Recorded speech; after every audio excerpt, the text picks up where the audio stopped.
Lucy finds Wade's keys and gets back in the ducks to quickly reach the principal's office. She tries getting a good phone, but they're all broken, so she returns to the ducks without noticing that Patriot saw her. At that moment, the kid from the corridor enters the lounge and Clint hides behind the vending machine. Unfortunately, the machine suddenly decides to work and makes noise, causing the child to start screaming. Patriot hears this and starts making his way to the lounge. In Illinois, there's a chicken infected with a mysterious virus that goes unnoticed by the workers, so it still ends up being used to make nuggets. The infected food is sent to the local elementary school and Shelley soon takes a bite. Meanwhile, aspiring novelist Clint has left New York and returned to his childhood home in Illinois. He's been working hard on a novel, but when he shows his mom, she doesn't think it's good. Then Clint goes to his old elementary school, where he's taken a job as a substitute teacher. The security guard Rick thinks Clint is his dealer but lets him pass when he confirms his identity. Then Clint parks his car, only for gym teacher Wade to put his huge vehicle next to him, trapping him without a care. Clint has to climb over the back seat and leave through the trunk, noticing someone wrote dirty words on his nasty window. As he makes his way inside, he notices that this school has lots of wild children that misbehave and swear a lot. Clint meets with Vice Principal Sims, who makes him sit on a ball and takes Clint's phone, explaining the no phone policy applies to both teachers and students. Next, Clint stops at the teacher's lounge, where he notices all the other educators are weird and awkward, so he has trouble communicating with them. Thankfully, he finds Lucy, a childhood friend who also became a teacher. They're very happy to see each other again and start chatting and laughing, which makes Wade jealous because Lucy is his girlfriend. When Clint tells them his novel is about a man who buys a possessed boat, Wade immediately points out it sounds like a ripoff of Stephen King.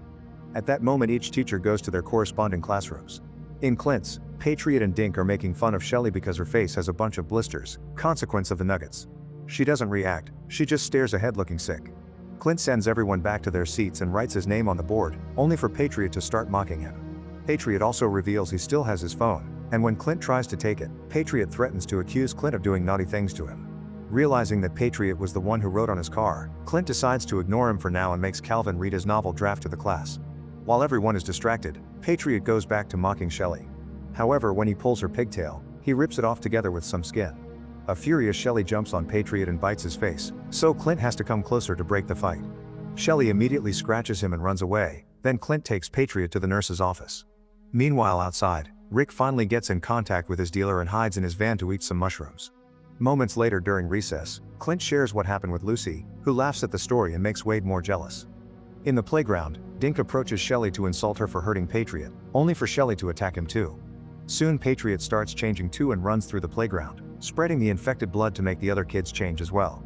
When a teacher comes to check on them, the now zombified children jump on him and start eating him. A second teacher tries to help but she's overpowered and eaten as well. Nearby, Wade is playing with a ball while ranting about Clint's bond with Lucy, so he doesn't notice anything. From his van, Rick does see the carnage and isn't sure if it's real or a hallucination caused by the mushrooms. He still uses his radio to warn Sims, who immediately comes out and tries scolding the children for getting violent. However, the kids just jump on him and eat him too. Inside, Patriot finally transforms too and rushes to the principal's office. Meanwhile, at the teacher's lounge, the adults see what's happening and start panicking. A teacher even presses her emergency button. At that moment, Wade finally turns around and notices the infected children, so he tries to communicate with them. Obviously, the kids don't take him seriously, so Wade starts running and knocks down any child that tries to stop him as if it was a football game. He manages to get back into the building and locks the door, leaving all the children outside. The teachers try to use the phone to call 911, but Patriot has found all the cables in the principal's office and destroyed the phone lines. Wade joins the others in the lounge and they watch the kids pound on the windows, hungry for more human flesh. At that moment, the sheriff arrives, and Rick swallows the rest of the mushrooms in fear of getting arrested. However, as soon as the sheriff gets closer, the children bite his fingers through the fence. Horrified, the sheriff gets back in his car and drives away, only for a kid to come out of hiding in the back seat and attack him, making him crash. Back in the lounge, Wade decides they need to do something, but when he opens the door, Patriot jumps into the room. Wade pushes him away and Patriot tackles Clint, so a teacher uses the chance to throw pepper spray at him. Patriot just moves to attack a different teacher, and the sudden push causes them to end up stuck in the closet. The other adults use the opportunity to run away. One of the teachers tries to leave through a back door, but the kids are waiting there too and kill him. The group runs to the library, where they find Calvin. At first they panic, but soon they realize he isn't infected because he's been hidden in the library reading all morning. In the meantime, Patriot opens the doors for the rest of the zombies to get inside. Wade guides the group to the upper floors and they manage to hide in the music classroom, closing the door right before Shelley can reach them. She keeps her face against the glass and Calvin says that all the children have cooties. Health education teacher Doug thinks he may be onto something and tries to take a closer look at Shelley's blisters through the glass, but she runs away. Then Wade suggests that they should run outside to reach their cars and defend themselves with the instruments. Clint disagrees and thinks they should go to the principal's office to get their phones and call for help. While the two men argue like children, Patriot starts breaking all the cell phones one by one. Lucy finally gets tired of the fight and proposes to wait until the parents come to pick up their kids, which everyone agrees to. Outside, Rick stays safe in his van and watches the massacre get worse by the second. He turns on the radio to cover the noises of death and even hallucinates a giraffe next to him. Unfortunately, the music is cut off by an emergency broadcast. It turns out kids all over the city are transforming and attacking their parents. While they wait, Lucy notices Clint's scratch from Shelley. Fearing that Clint may be infected, Wade immediately locks him up in the adjacent room. Doug is desperate for answers, so he follows Clint and makes a very thorough examination that leaves his hands covered in body fluids. Then Doug informs the rest of the group that Clint does have symptoms, but it's something similar to the flu and not what the kids have. Hours pass and the kids entertain themselves with the body parts of their victims. When it's finally 3 o'clock, the teachers release Clint and go together to the roof to wait for the parents. However, when a mother finally arrives, she has earphones on and is in the middle of a call, so she doesn't hear the teachers and Calvin yelling for help. Her child soon gets in the car and proceeds to eat the baby in the backseat while the mother just keeps on chatting. She doesn't react until the kid turns to eat her as well. At that moment, a teacher's leg gets grabbed by Tamara and everyone panics, but it turns out she isn't infected and joins the group. The other kids finally hear them and start climbing the wall, so the group gets back inside and runs to hide in a stage room. Wade pushes the door to keep the kids out, but Dink manages to sneak in and grabs Doug, so Wade takes a fire extinguisher and beats him up to death. Lucy tries to keep the two healthy kids distracted from the violence and Doug takes a closer look at the body, discovering the blood is black. He drags Dink into the bathroom and starts dissecting him while Tamara discovers she was scratched, so Lucy sends her to wash the wound. Then she approaches Wade to discuss his jealousy. Wade had been planning to propose to Lucy, however he started to have doubts when he saw her with Clint because she never smiled like that for Wade. He insults her and asks to be left alone. Minutes later, Doug finishes his dissection and shares his conclusions while showing off the kid's brain. Most of the cells are dead and decomposing, so the children can only do basic things like jump and eat but nothing else, meaning they aren't really human anymore. He's sure that this is caused by a virus, and when Lucy points out that Clint and Tamara didn't get infected, Doug asks Tamara if she got her monthlies and wears a bra. Tamara says yes, which confirms Doug's theory: the virus only affects those who haven't gone through puberty. Suddenly, Patriot turns off all the lights and triggers an alarm. As the teachers panic, they notice that Calvin is unconscious. It turns out he has diabetes and needs to eat something as soon as possible. At that moment they hear noises through the walls and worry that the children may be getting closer. Someone starts shaking the door and in a moment of fear, Lucy admits she can't marry Wade. The door then opens, but it's just the janitor. Unfortunately, the kids soon break in as well, so the group starts running again and the janitor guides them to hide in the boiler room.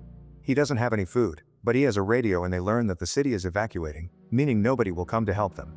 As everyone loses hope, Clint comes up with a plan. Using the ducks, they could reach the teacher's room to get some food for Calvin and Wade's truck keys.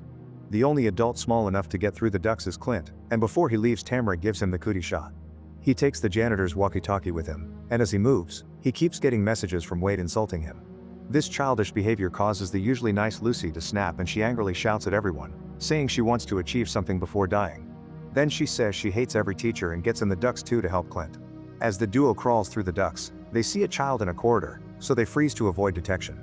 The kid still hears something and takes a closer look, but thankfully it's too dark to see anything and the child goes back to playing. Eventually they make it to the lounge and Clint tries using the vending machine, but it won't take his dollar. Lucy finds Wade's keys and gets back in the ducks to quickly reach the principal's office. She tries getting a good phone but they're all broken, so she returns to the ducks without noticing that Patriot saw her. At that moment the kid from the corridor enters the lounge and Clint hides behind the vending machine. Unfortunately, the machine suddenly decides to work and makes noise, causing the child to start screaming. Patriot hears this and starts making his way to the lounge, but thankfully Clint manages to finally push his dollar in and get a snack from the machine before jumping back into the ducks. Lucy and Clint crawl as fast as possible, but soon Patriot starts following them along with more kids, so Clint throws the snack into the boiling room before taking a new path. The duo makes it to a different room and immediately moves some furniture to block the ducks so the children can't follow them. Then they look around and find the body of another teacher behind her desk. Suddenly they hear the kids moving away and realize they're going to the lounge, so they warn the group through the walkie-talkie. The teachers immediately throw a bunch of things into the ducts to create a barricade, then they strap the lid to keep it closed. One of the teachers still panics, so Doug has to slap him. Back to Clint, he comforts Lucy when she finally has a breakdown.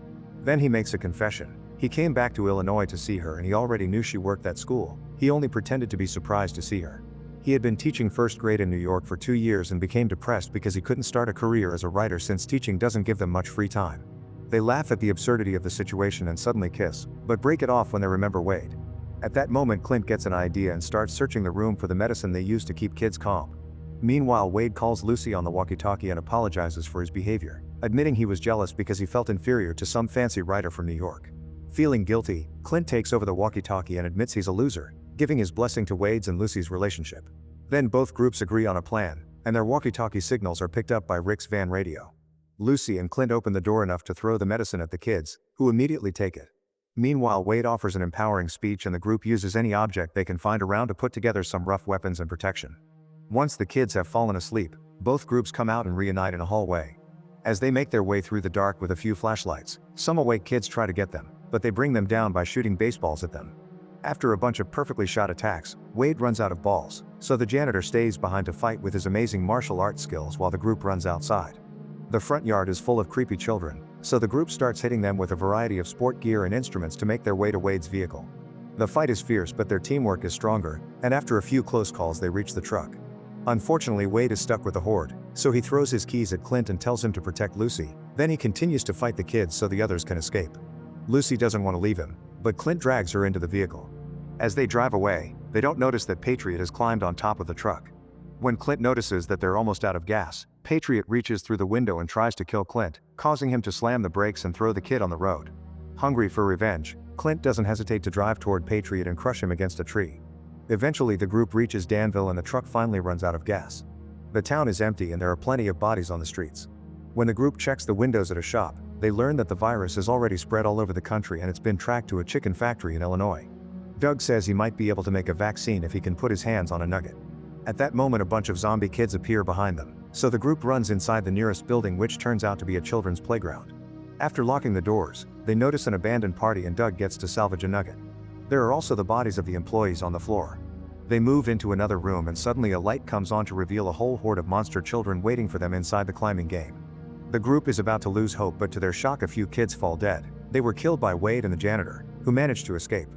Wade tells everyone to run outside, where Rick is waiting in the van. On their way out, the group blocks the game with a giant ball to trap the kids. Then Wade sprays gasoline all over the place and throws a match to start a fire, leaving all the zombies to burn down while he escapes in the van with his co-workers.